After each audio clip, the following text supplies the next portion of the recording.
ദൈവത്തിന് മഹത്വം. നമ്മുടെ പ്രതിദിന ആഹാരം ഫെബ്രുവരി 1.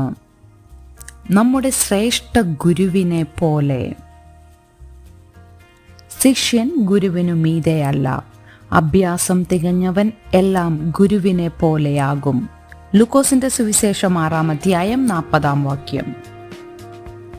3 വയസ്സുള്ള വൈറ്റ് ബെൽറ്റ് കരാട്ടെ വിദ്യാർത്ഥിനി തൻ്റെ ഗുരുവിനെ അനുകരിച്ച വീഡിയോ വൈറലായി. വലിയ ആവശ്യത്തോടെയും ഉറപ്പോടും ആ കൊച്ചു പെൺകുട്ടി തൻ്റെ ഗുരുവിനൊപ്പം കരാട്ടെ ശബ്ദം മുഴക്കി. പിന്നെ സമചിത്തതയോടെ, ശ്രദ്ധയോടെ, ഭംഗിയും ചുറുചുറുക്കുമുള്ള ആ കൊച്ചു പെൺകുട്ടി അവളുടെ ഗുരു പറയുന്നതും ചെയ്യുന്നതുമായ എല്ലാ കാര്യങ്ങളും അനുകരിച്ചു. കുറഞ്ഞ പക്ഷം അവൾ നന്നായി ശ്രമിക്കുകയെങ്കിലും ചെയ്തു. യേശു ഒരിക്കൽ പറഞ്ഞു, ശിഷ്യൻ ഗുരുവിന് മീതെയല്ല, അഭ്യാസം തികഞ്ഞവനെല്ലാം ഗുരുവിനെ പോലെയാകും.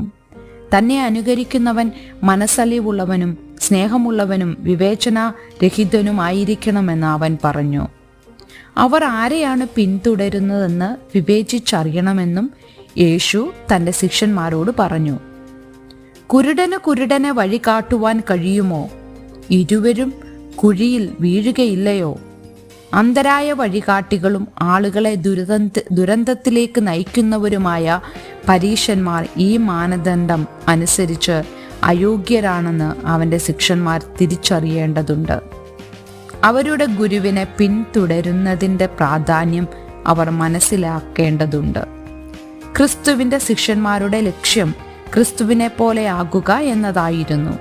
അതിനാൽ ദയയെക്കുറിച്ചും സ്നേഹത്തെക്കുറിച്ചുമുള്ള ക്രിസ്തുവിൻ്റെ പ്രബോധനങ്ങൾ ശ്രദ്ധാപൂർവം ശ്രവിക്കുകയും അത് ജീവിതത്തിൽ പ്രാവർത്തികമാക്കുകയും ചെയ്യേണ്ടത് അവർക്ക് ആവശ്യമായിരുന്നു.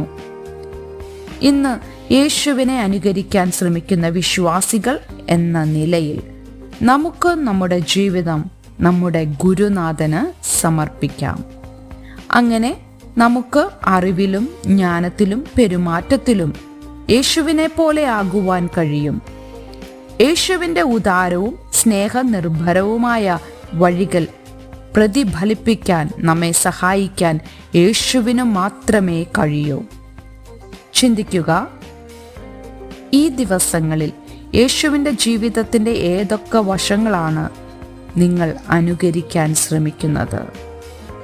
ഗുരുനാഥനായ ക്രിസ്തുവിനെ അനുകരിക്കാൻ നിങ്ങൾക്ക് ഏറ്റവും പ്രയാസം തോന്നുന്നത് എപ്പോഴാണ്? ദൈവത്തിന് മഹത്വം.